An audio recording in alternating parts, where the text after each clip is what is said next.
ça a un problème. Chef de l'État, vous avez un problème, mais bon, maman, tu as un problème. Tant que au coquille, vous avez un problème, mais côté humain, oui, bien que problème, outil est pas dans la tête, outil est pas battu. Il y a un seul qui crée problème. La bilo a beau, on a besoin de matin, maman et les kunami avant, il y a vieux vers équation.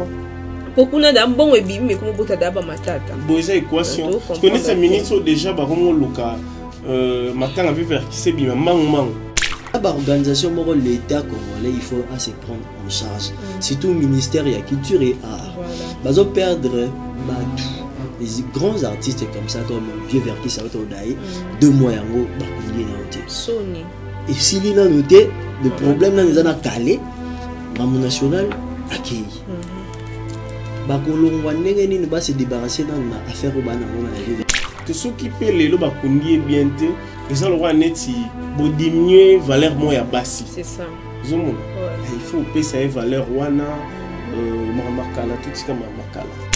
La bilo a bon la bna bou matin maman et les kunami avant il y a vieux vers. Pour boisa équation.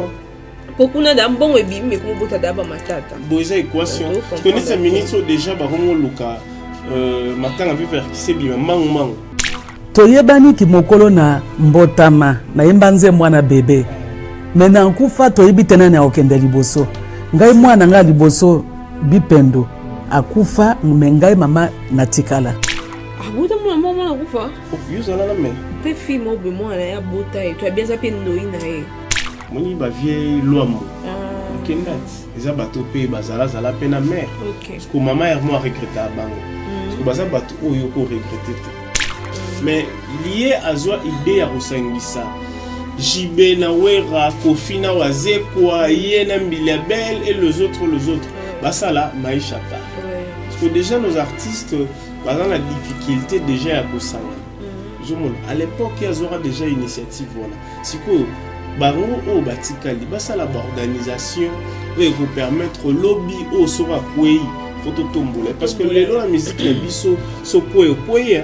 Batu bayate obanda bango mabe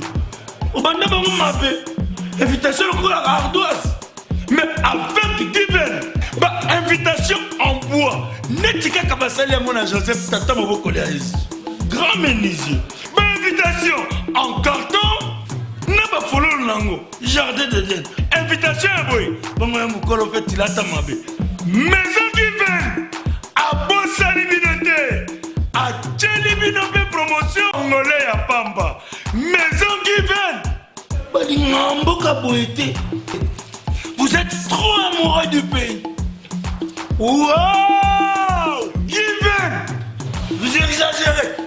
On n'aime pas le pays comme ça. On n'aime pas le pays comme ça.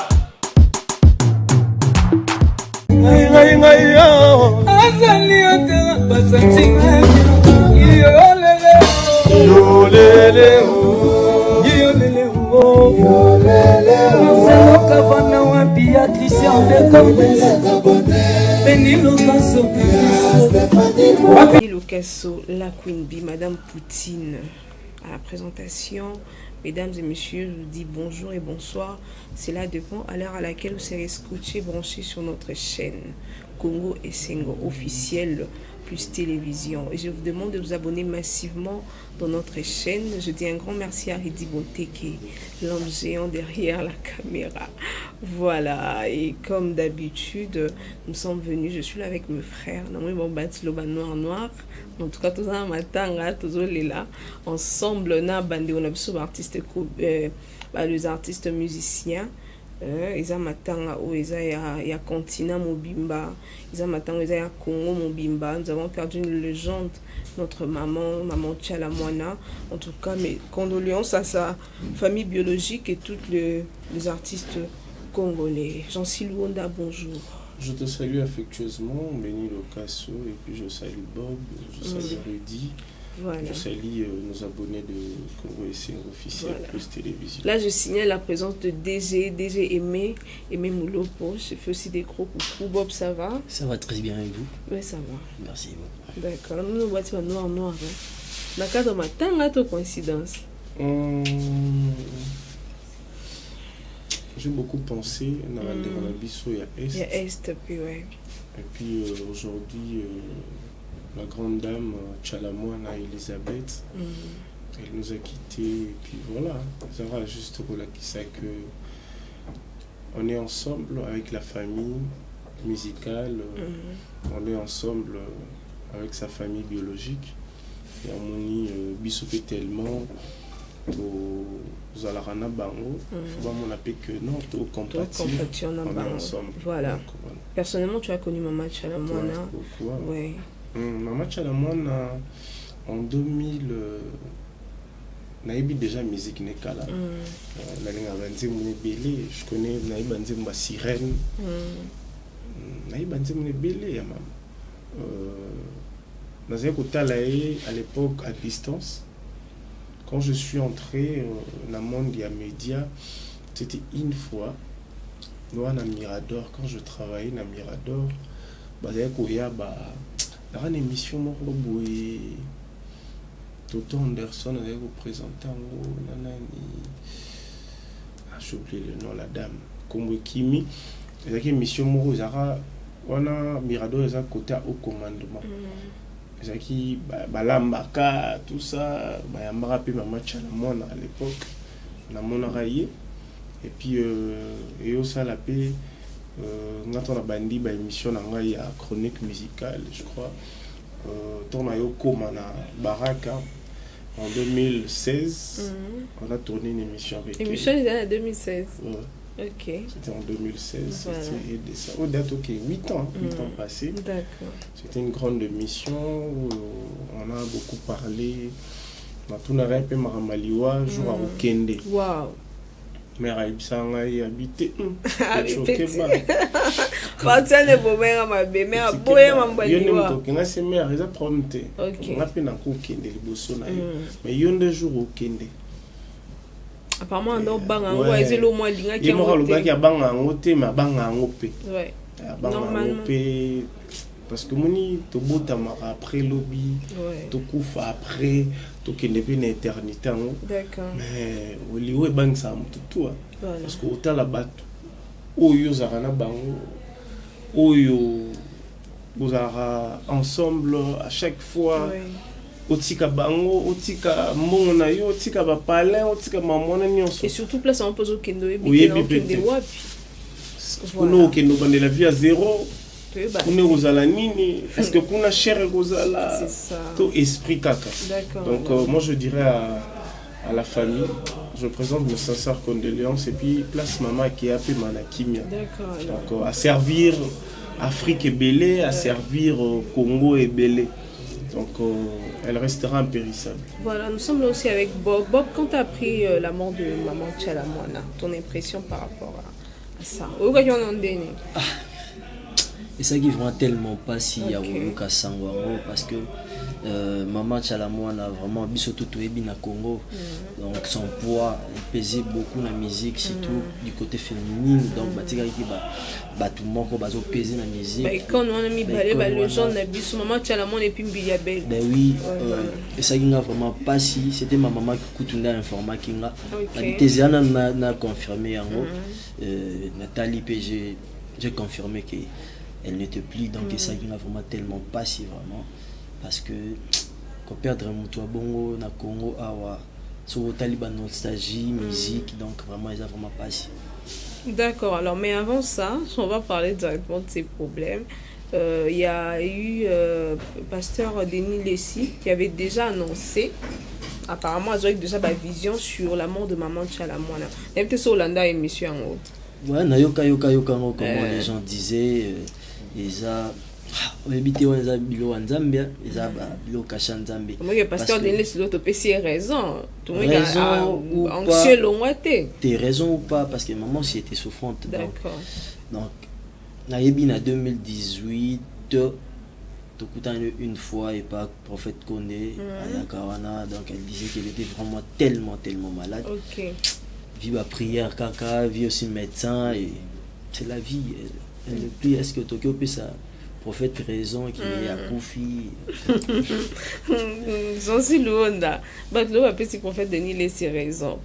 Parce qu'il avait déjà annoncé ça avant. À la base, Denis Lessi, Afrique, monde, qui n'est pas un prophète. Ok. À cause d'un côté comique, à cause d'un côté humour, mais à cause de perdre énergie positive, il y a prophécité. À ta perdre à mon appétage 80%, mais 20 euros et au tikala. Oui, ce sont les éthiques. Parce que moi, nous sommes à la mille, à l'ongwe, à désarmer. Les symptômes, il y a soda et il y a kaka. C'est ça. Déjà, quand on a la vidéo, on a Denis Lessi Azoloba. Denis Lessi aussi, à part la prophétie, il est humain, et puis il est mature, il est majeur, il est adulte. À mon avis, peut-être le langage, peut-être la phrase, maman loba ou maman zaiko loba quand il était en vie, peut-être le kaya bongo. Denis Lessi a commis à mon avis déjà. Peut-être zaiko ibisa. Et que vous avez prophétie, t'es en fonction, il y a maloba et maman. Il y a interpellé maman pour le balisou bongo parce que naturellement boy mutu jamais vous avez même boy ou les lakana combo ya bateau déjà bakenda. C'est ça. Zomona parce que c'est maman réveillé. Maman combo bateau bakenda. Maman il y a des fois qui moni ba vieille loamo. Bakenda. Eza bateau pe bazala zala pe na mer. Parce que maman est moi regretter bango. Parce que baza bateau oyo ko regretter te. D'accord. Zomona. Donc yesko akoma qui pour la hier selon elle que banani vraiment soki bazalaki parce que Denis Lessi tant ayoka bongo asepelate ils ont envie ils ont regretté bato bakufa. OK. Zomona c'est réveiller les esprits où il a laki. Zomona tant ils ont réveillé bato wana ils ont même malheur et même ka liwa et au moins bato belé lobara ba makambo mususu sans le savoir. Parce que na kalanga zeko mona mama kamonde zeko salma bakala ke obisi mutu yo ugangeli mutu boye to mona mpe bakala mutu mama mo boye to papa mo boye to yaya musukinda na lobio zelo oku ebembe na okufa mona après ba jour mutu na kufi mais na mona rana ebité son époque oyo et puis ba film peut-être pendant temps na kala plus on doit apprendre makamna ba film ndetinga na mona ya tala théâtre maman linga je pense muta sala donc maman na balabala zo beta mwana et tout abiyo ebembe no kufa et tout et mutu mwana esprit mabanda lekana azuba moka malobana mais on a monde bon directement mona yo kufa donc moi ba théâtre na biso papa apparemment baby pour apprendre peut trop na ba théâtre ba film théâtre le comment love kaka pétage love on apprenait beaucoup de choses dans ma bilo quoi on total on chose on va conjoint na yo donc voilà c'est une manière quand la vidéo de Denis Lessi avec qu'on déplorer pour l'engagement dans tes prophéties moi mon agité d'accord parce que ça va nous sous rose au talier bon ami pour constater que ça ne va pas peut-être il y a un monde ça ne va pas mais yo talier bon moni vous comprendre donc ça va mis sous mort ou exacté notamment qu'il y a ça là tes anza mener mutu à placer dans et pas mutu voilà net nga pe boy na ba mis sous mort boso na talier na bi keba o de na problème à mutu nga de sala nga attends beto ma moi plus au conseil sur le problème aux ana ça c'est très bien voilà et par rapport à la réaction de la famille de maman Chalamwana après la mort on a réaction directement apparemment on m'a dit qu'on a accusé Mobile Linae papa Claude Machala oui mwando yemba et puis mingi ou accusé que non dans sa base et tout il n'aime ta causer lui à maman Chalamwana. Tu penses pas que c'est trop vite fait na kilo à mer moni soki muto kufia makambo c'est ans répété Jésus-Christ tout le temps ba crucifié raillé makambo zanga pekate bon biso pe boye makambo zanga ndene Mama Chalamwana aza légende ya musique na biso zomona avec au vent naïe moroté azaki na vie na biso Claude Machala ou lelo peut-être ba baby CV na été elle avait des enfants non maman Chalamwana maman botaka mona moko mais mona kufa déjà au douter bota mona kufa yo zala la mère na mona l'autre fois ça sur la Côte d'Ivoire so wapi boye je sais pas si vous avez wapi a présenté film au moi na ya bota et toi bien ça pe ndoi na Les images, je vais essayer dans le Lukango, dans tout Bachango. Je t'informe, maman, bota mon amour, comment on a fait. Faut Kala, tout. Kala déjà. On a bien dans le image, avec ça. Berliv. J'ai une émission au parti, tout ça, la meilleure place, meilleure rôle au Bamakamba. Moi, on a pour faire. Ok. Bachango, bon, je disais, on parlait de. Sur Claude Machala. Claude Machala, ça, monsieur, Congo Yebi. À part que vous avez mobali ya Mama Chala Mwana, azape na ba tâche oyo asala a servi à Pemboka. D'accord. Tellement les gens sont les ignorants. Moni, avant d'ingérer quelqu'un, il faut regarder aussi la personne. Oui, moni ko zape na star Laura Mama Chala Mwana ils aventure. À tous alaki na oso na ba poste moko boy.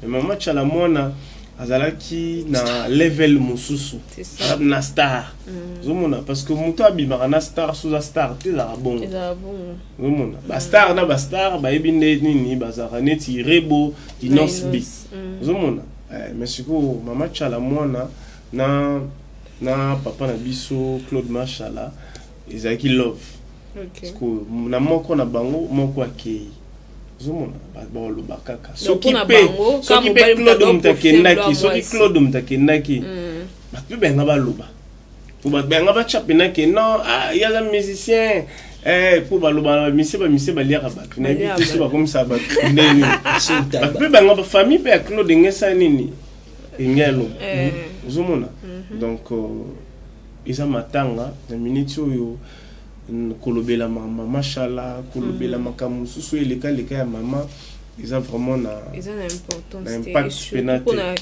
kilo à maman et kilo à maman parce que nous sommes suivis de partout. Il faut qu'on protège ma valeur wana bato bota la biso libanda il faut ba plus ma valeur. Il y a Mama Chala Mwana, c'est vraiment très important. Bob, je ne sais pas si tu auras quelque chose à rajouter par rapport à ça. Pour ajouter quelque chose là-dessus, et ça vraiment déplorable, ce que la famille, bazo taxé en ce moment la personne a autobungisa moi si monsieur Claude, parce que ça n'a un souci, il y a auto perdre moi si et bah quel que soit ezaki bongo ou ne pas, on ne sait pas d'abord parce que ndako la rawe ba place est raté. Donc la famille ba mec un peu ko se tranquilliser ba solo là parce que le Congo n'a pas perdre mon la famille aussi et perdre mon tour. Donc ba look un peu ko tranquilliser avant que ba misu subaya ba luka koloba ba n'importe quoi et ba kisama ko mama zaki boy donc ba luka un peu d'abord que c'est tranquillisé. C'est un peu ça là, c'est que je peux ajouter là-dessus. D'accord, alors on va parler de la tozu matin à Mama Chala Mwana, mais avant ça vous avez matin il y avait vers qui sauti lelo, ça fait je ne sais pas moi 2 mois non 2 mois. 2 mois non bimité. Il y a eu des problèmes déjà sur Yango, Bambong, Bapesa qui et tout, bah comment discuter sur Bambong et on a un peu peur. Pour le match à la moindre pesa comme encore je n'avais pas sur Hollande qui m'envoie un bongo ba musicien ba comme benda na ministre et tout bon ba pesa qui va lier ba bongo sur ça bon on a invité tout qui va organiser les obsèques il y a artistes parce que il y a vieux Verkis ses alliés Félix Oazé quoi et son équipe on a invité tout ceux qui ont un mais on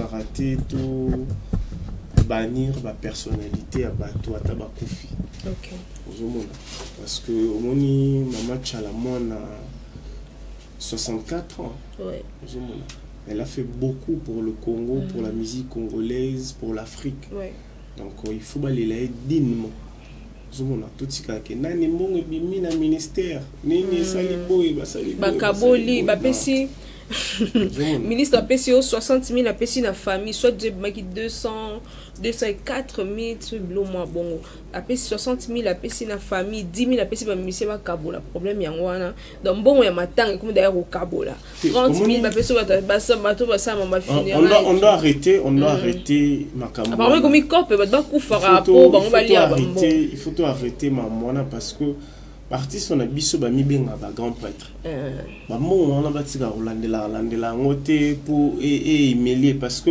l'autre fois j'avais parlé ça ici tout le ba mama Verkis ngana lobaki lelo Verkis a kufi lobi pe mama Chalamona kufa kufi lo mideni na lobaki on avant mama Chalamona kufa après le lendemain na mon mère a daé on a dit ah boyo kaundo kipamba non ils ont quitté ezaka maloba na lobaki awa viera mbouta linga mboko fote oche mambala biso tunde toza boto kufa na biso zomona mais sikoyo il faut to honorer rabat tout en basant en vie natango ba kwei bongo zomona parce que il faut ba esprit na bango epé manakimia ntamona que non na salaki musala moko po na Congo Congo pe rendre nga sincère voilà zomona quelque soit d'accord ça va polémique té o té ça me tape perdre IDPS royauté nini boto non il faut arrêter parce que yé abanda ko défendre République démocratique du Congo banakala il faut pena ba hommage on a ba rendre elle a eu beaucoup de problèmes ba interdit BLP donc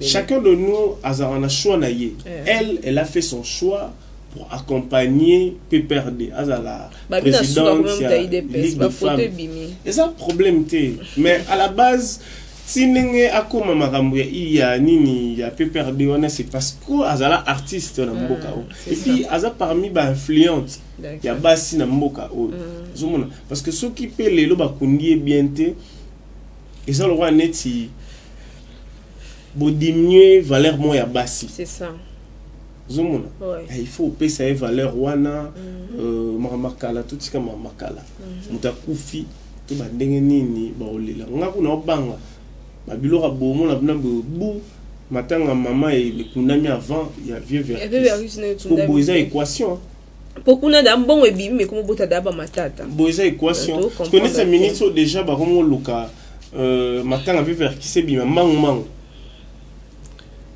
donc mimi vie mang et puis au même monter mais ba misi ora Verkis on dirait ça et le côté na mboko yo donc façon mambo ekende nande umeli po bambongo ebima et tout dans ebimi d'abord les artistes doivent aussi s'organiser eux-mêmes faut qu'est-ce na bango zala mama Chalamona no moni bongo mama Chalamona aza parmi so ba deux il y a un quatre ba bazwa likanisi au sala maisha ko sangisa ba artiste mama Chalamona yemo pas un problème nande ona moi aussi kozana ba mutu nyo ça na problème chef de l'état utana ba problème mais bon mama Chalamona za na problème non tango de okoki ozala na problème na mutu mais côté humain oui que ba problème outil pas na ngate outil pas bato yango sali que créer problème mais lié à zo idée ya kosangisa Jibé na wera Kofina wazekwa yena Mbilabel et les autres bah ça là maïcha pas parce que déjà nos artistes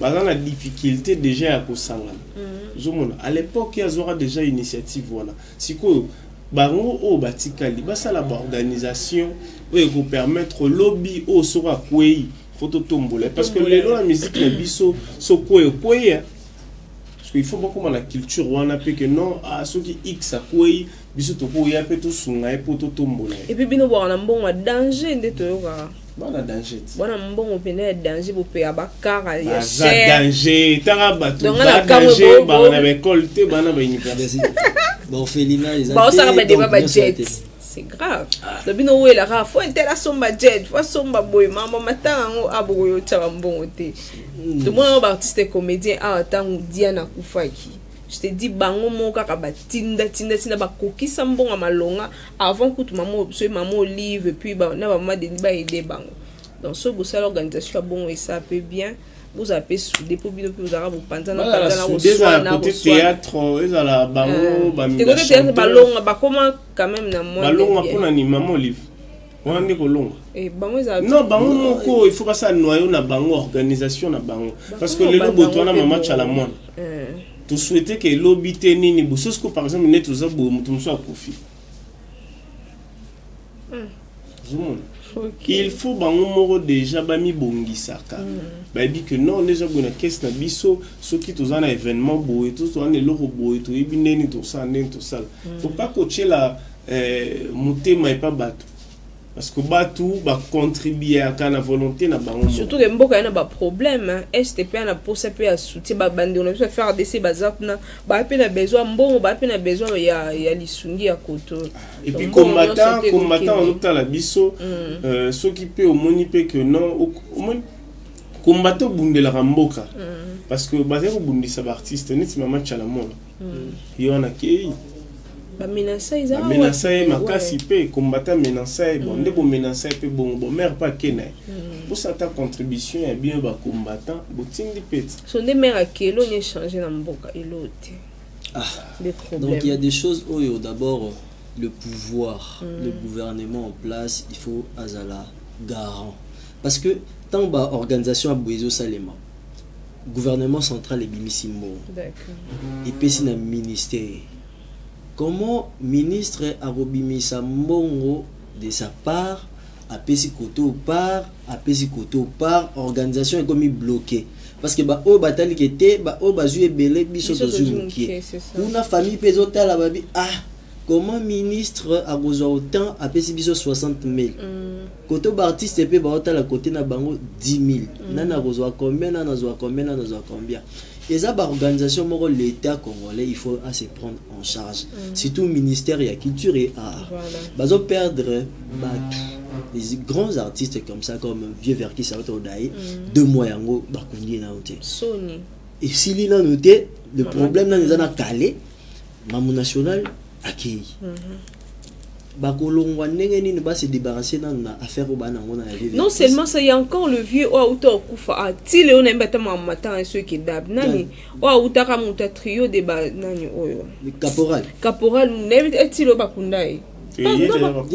Bakundai déjà. Kuna mona epi oza tchailo mo bossa ba COS et tout pour le bakundai bona matebemene pe umelaki. Mais le temps des fois c'est prendre en charge na Babylone Raboy. D'accord. Il faut vraiment se prendre en charge parce que Libanda, le Congo des Okita. D'accord, ouais, parce que vraiment le ministre Azim Bonwali sur 204. Et qui n'a pas internet, comme il y a Oswana, Bonaboué. Oui, il y a le bâté, ou a-t-il la voice boy, mais les artistes en Europe, Bamon Ope Baloba, tout le monde a répété, Naba, Makamba, matin à $10,000, beaucoup de donc ça raconte ça la organisation est bien. On va dire oui qu'il y a ça la organisation bien pour y aller matin, bon matin. Ça raconte ça l'organisation est bien. Bon, il a eu cette initiative pour soutenir. Ouais. Mais il doit être appuyé. Il doit être appuyé et ils ont un appui morobo et sincère. Ils ont un appui sincère oyo batu.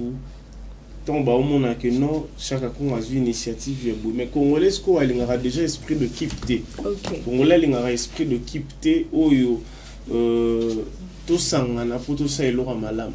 Kongola linga bongote kongola linga s'accaparer ne loro moro boye avec charge na ngo netu muni chaka ko ayemo rakota akota non il faut administration ezala une équipe pour gérer ou ça suivi ou ça là déjà ba ko madana penser les amis tu maman chala mona kufi grand somme ebim ba no dana grand somme 10%. Et donc d'ailleurs au Kabola. Voilà. On doit améliorer. Le système doit changer. Parce que mon ministère de la culture, c'est dans mon ministère. Parce que le système où ils ont la kati, il y a batu, où ils ont la maramouana, parce que moi personnellement, na moni na ngai mabe ya ministère de la culture mais système où il y a gérance wana ndeza mabe moni ministère ils ont un ministère mais je bon chande mutu ya malam le système va changer parce que le système wana il faut le système va médiocre il faut le ça doit changer on doit améliorer parce que nous on a besoin de bâtir un pays plus beau qu'avant zomona congolais yemo azote ka mboka na ye momo na omoko c'est la bato musu makambo oui bato bazo profiter tant binopé ozo creuser tant déjà yo voisin omoni voisin na yo azo buka nzete pa ko isa ba manga musu ko ya pa na ndambo ko epa na yo botalo biti nga pe na profiter na kende ka pe ensemble nga pe tozwa manga parce que osani congolais ye moko mobomi ya mboka na ye zomona congolais ye moko azala ka mona bache ba lumière publique azo panza congolais bache les poubelles abora mamna abora salité na poubelle ke kongola boira salité na nzela ozomona eza habitude moko oyo il faut to lo rater eza habitude congolais esenga pena éviter formation les avocats so on appelle mi tuna pe bato bakendaka poto mona ke poto sali 20 ans 30 ans banda kenda tika mboka c'est ça parce que ba formation ou bozwa ka ba classe botanga ba bonne manière bozwa kuna parce que on kin congolais à monaka hier soit na université za danger mais tandis que ça na bato bara ba moyen autant na université il faut ba centre ya formation ya solo soki ozali na matière mo bobi ngana naza boyo nazoya na sensibiliser ba jeunes pour la formation telle x y et contribuer qu'on a moka mais bango ba ya kaka sur le bibo ils appellent comme mabe. D'accord. Bon, on va à la danger na poto. On est comme un problème. Moi je fais ça, moi je fais ça, moi je fais ça, moi je fais ça. On n'a pas besoin de ça. Ozomona Congolais, pourquoi ceux qui Congolais qui na mboka mosusu so azonga finga akini? Parce que ba roitika lo billet bisote ke na TV. Que non soko melima yi bon la poubelle. Té poubelle déjà zali. Yo mo conscience na yo. Oui que ni na komi na ozomona salité té. Yo mo tambola na nini na yo nini la benga na bouteille na yo mo luka place au boaka. Maintenant pays eux a évolué car en Afrique tu vas voir au moins maintenant que non de yo mo soki boki soni. Tolobi Zambinga mesana sona sisi na boaki. Et puis otika lora mtu moto émissionné comme la bongo poubelle eza kuna té. Yo mo bandi dana mtu na luka déjà place ni na redéposant. Ozobanga dayo parce que awana kine banga kate ozomona awa congolais ameli congolais kuta koma ameli bouteille ya usage unique ya pasoli yango na nzela mutanya dazoka to congolais donc on appelle que aza libre bongo asane maman peut-être mulanga panza ngoka bona nzela kasi pas panza rat on a ba te kuiti ale kinte ba miso kuiti te azaka ka conscienté ayebi valeur ya mboka te mais soka keli banda osama mwana te. Voilà. Voilà. Merci beaucoup. On arrive déjà presque à la fin. Je n'ai plus ces messieurs Zara et tout et bapexi maman babi maman bilabela roko ma matanga te pourquoi? Non le bon. Internet asa émission moi suka asilika ki ona mama chala mwana kosela ki makambu ya Zara so ina sida et tout na lundi moi to ba ko kuma na matanga te ninga kufi donc c'est omoni ba vrais amis ba swanaka c'est ça ba vrais amis ba zala bon zomona parce que tellement makambu plus pe que nara déjà na ba toile na ba réseaux sociaux yamoni sala oyo esala mais ba yokana ba to yebanzembo non mais kasi va vidéo wana eza ba vidéo ya kala bon je suis ba vidéo ka non eza ba vidéo ya kala mingi te mais azaki bongo te eza ba vidéo ya kala donc ozomona bazongi eza mise à jour kaka ozomona c'est idem aussi ngane tinga entretien na mère ça date de longtemps 8 ans passés parce que ezongi donc mère alobani on va devoir quand c'est une émission là ils ont déjà émission mais on doit agence tant ouais tant parce que on peut qui kala nangeza ki lelo batu mususu qui kala no ki lelo batu qui kala nanga eza ki lelo ya batu mususu normalement ouais ils ont bon c'est logique ça bon na munu rone tsongo boy na boyité na boyité na bizaka bon c'est bon parce que moni à l'époque vraiment on mettait nos énergies c'est pas comme aujourd'hui les lots monde batna ndenge na ngwa bossa la biso peto to sala sala bongo internet zara mais zara pe na vogo ezate déjà que salika bongo et que na TV sali o mambe sali c'est bon zomona à l'époque pe no mona bina que non vieux lutumba yebi o sali pe na vieux lutumba o sali pe na nani mais ça biloko ce sont les histoires où les lopetant total ngwa mère archive voilà zomona lelo pe ba o pe ba osala na ba déplique ba to ba osala pe na ba nani ta on peut ba déplique ba rokola ouais ba o na ba ya pe sima biso to na ba déplique dana ba fawega chance biso dato sala dana ba maman ba déplique na ba yaya ba déplique voilà merci beaucoup si aujourd'hui Jean-Si tu peux décrire Maman Tchalamwana, on nous parle un peu de Maman Tchalamwana. Tu peux dire qu'elle était qui, elle était comment et tout. c'est une légende. Selon connaissance. Parce que nga vraiment, Nalande là est bien té. Mais il y avait maman Tchala Mwana, oui, moi c'est Kitoko, Nando Lingé Mingi. Encore on a dans mon trois êtres, ma musique n'a pas Luba et tout. Au Moni, il est là. Ce qu'il faut parler de Moutouache. Parce que Moni Chiluba, ils ont une langue nationale ou Batunianso, Bayebaki. Mais la dame a instauré, a imposé le style Moutouache. Oh, Lélo et comment. Elle a des chansons impérissables. Oh, nga siko nga na lubate mais la mona ba luba bazarana be ba l'équipe ba ekolo tout na loge yangwana musique na bango kaso comme bete tout sentiment ka donc on yoka feeling mo ko d'adoration de ba la donc ba na boye soki alobi apesa yo kombo que yuza na mbongo abandiko c'était une fois aussi non ba Zaki 60e anniversaire à Maman Tchala Mwana. Je crois. Ouais, 60e. Tu sais qui na Béatrice. Tu vois là sur eux. Nga Joka Kabengele, Fanfan Sumpi, Jansi Kimbangu, Cardozo Mwamba, Nestor Mwana Dozo, na Mwasa Dozo. Tu vois là. Na ibisa yo feta baluba. Luba baza mystique. Bana prostitution, il y a dollars, démonstration à Mabé.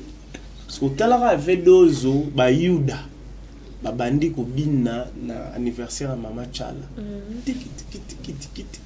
Parce que bazo pesa Cardozo Mwamba ba éloge. D'abord bien même na ba kombo nzambe. Viens na zaika pe à son âme Cardozo Mwamba. Tala azaki avant di bola ta manette ka. Soit chez vous. Moi le boy le lem hier soir avant di ka. Soit you ka ah. Ça lui mis boy 100. So hier soit chez nombre de fois ça oui. Nombre de dollars et bim. C'est quoi tala. Je crois au moins poto non comment il s'appelle encore les noms viendra. Na moni kutana mikili. Comme Kimeya. Tala ba chroniqueur ya musique. Mais avec deux avec soit Vandi Boy, ba belele na podium. Alors alors neti hier a comme le roi likolo ya bato. Alors ata na biso na sebo. Ce quoi ça soit chika. Moko bibi. Ça peut se otalaté. Ateli boy. Mais yoza a fait bimi. OK. C'est quoi ba journaliste ba chroniqueur. Parce que mère moi ya wana ayobi na liboso no bi ba ba mère ba bina. Fait deux obnata. Yo contraire bon. Ah non, pardon. Abimisa. Parce que mususu ba yobina. 3. La journaliste est ce que ba timi to gomi 3 heures, 2 heures. En fait c'est homo kita. Faut sauver à long tala ba ministre bazala. Ba ministre ba vandi bo. Fait deux ba tout comme un cara boya. Ba Bill Clinton ba ka so ba yibu. 13.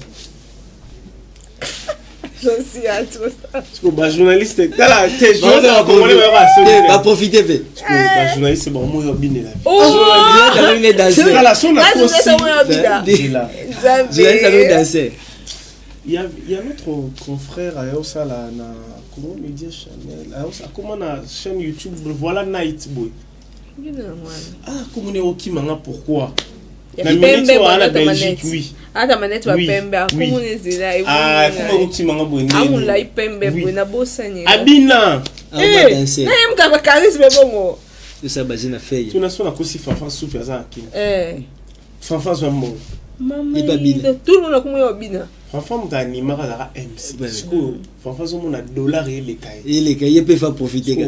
Muluba mo azana vedozo azo kokati do banzemu parce que via zaki soki mo na poche ne sili malette soit talika mo sebo mo stazaki na sac ya basi sac on ezana ba lias ya ba dollar parce que via zako zo ba delias mo na tika na poche so moni ki ya hotel matia zo ambo mo na lias mo ka pesi mo ne store amata na podium afarote Barbara Kanam tem Barbara na pa ya mbote fena so tika soit tu boité ou le ebima leli so yoka li solo mbongo ebima ba journaliste atoki amos comme longo ya ba journaliste yo chaka bon parce qu'on a mis tout na verso misi boy ça au chat boy et puis tout ma OK. Il faut que daki je sais. c'est na kendo puis on a bon kendo. Ah, je sais. Mais nous pas OK que bête. Dieu m'attend par yo qu'est-ce qu'on scène. On a so bolongo na bango nyo so bina ka. Yoka. Toi aussi. Ngai ça va ngai na jasi mbangtala. Je te biso to vanda Joka Kabengele. Ve Cardozo. Moi si nae, moi na nae. OK. Biso to vanda roi awa. Tala. Tiki faire des bimis de sambo. Parce que monde zaki veut na biso Joka ta moto solo la ne Joka. Biso na ba fanfa. OK. Fanfa Nathalie bena bijansi. Mon aussi. Fanfa ya na kota na katikata. Asoli na Joka skoyo. Akiti si motu. ABC V12 V. Équipe journaliste, nini tout ça bon. Vu atalika. Yo. Azon si lunettes. Azon si maman on tourne. Apparemment aussi. Tout. Acha fanfan bon. 1000. Ah? Fanfan, ta fanfan mon na insulté. To luka fanfan na butu. A dit ton mais alors ouais. Ngana toza 0 francs.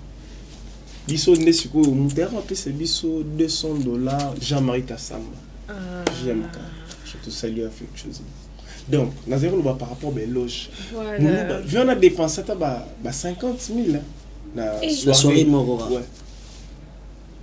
Parce que nous avons fait là, on a eu un artiste. Vieux Voloko, mystique père. Joker. Faya. Arrêtez, tu fort. Kenda.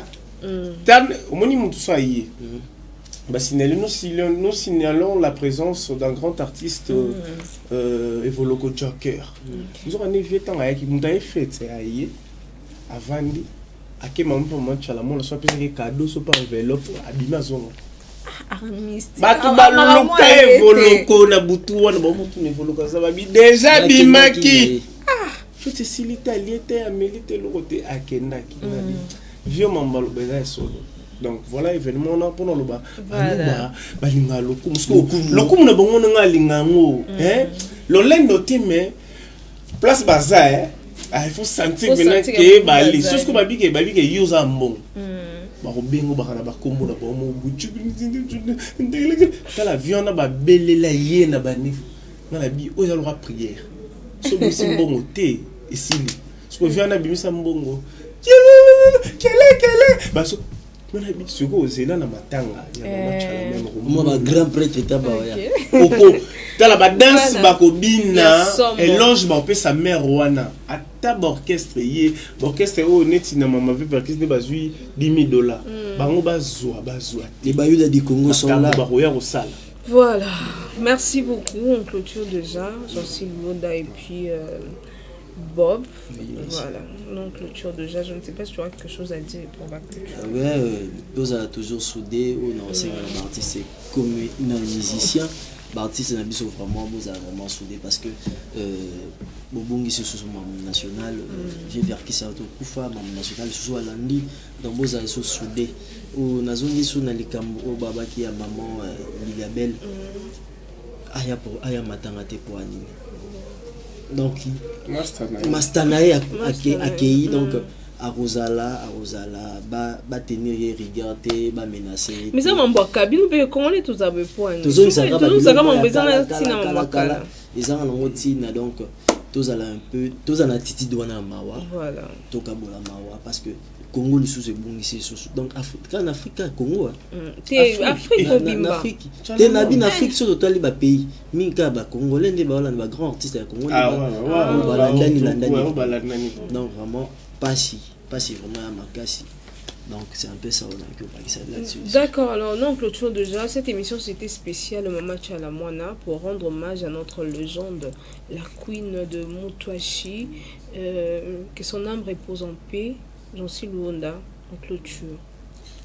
Kimia Izala et pas l'artiste, l'ancien artiste. Celui qui est bon artiste s'il vous plaît.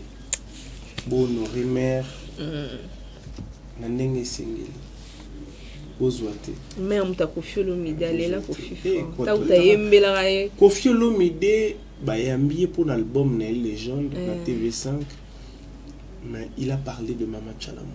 Obligé. Habitra. Oh, puis ça, mon coucou est parti et tout. Mon coucou est parti. Ton coéquipier naïe, Moutunaïe. Ils ont une photo de Bini à Kala Yé. Oui, il y a Kofi. Nanzi Mouvni Moussouba Bimsi Boé, Kofi Azo Yemba et tout. Et puis Maman Chalamon a yemé la Kofi de son vivant. Ouais.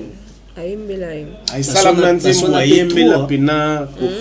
Kasi ba master ba sona vidéo mon atala buyaka baki papa Wemba Kofi atemi mupandi Mama Chalamon na mupandi zaki suba so asoki nini bo azo yibselo mo bo pa vie quadra via bete kara ayibse nazo bobe tanga kara ta baluki su liboso na va mutakara ba master ba on master na capacité o ebiso vérité o mtu so ko ebiso parce que ba na ba vérité mo ba ko loba papa Wemba pe exactement mais na facilité pour le battre que Kofi na makamali makamuna mabe boyina azoloba ni so na loba je crois na émission na appel loba na mwana na tout na makwa dra yembele ndena biwi abi Kofi c'est un bon.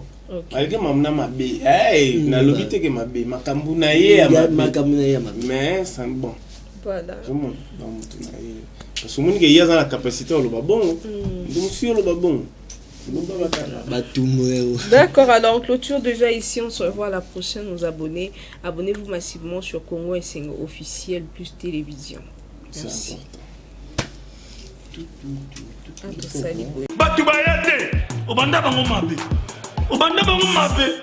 Invitation ardoise, mais avec divers. Invitation en bois. Netika Kabasali à mon Joseph Tata Moboko grand menuisier. Invitation en carton. N'a pas follow lango. Jardin de Dieu. Invitation à boy. Bon, Mokolo fait il a tamabé. Maison divine. À Bossa Libinoté. À Tchelibinoté promotion. Angolais à Pamba. Maison divine. Vous êtes trop amoureux du pays. Wow!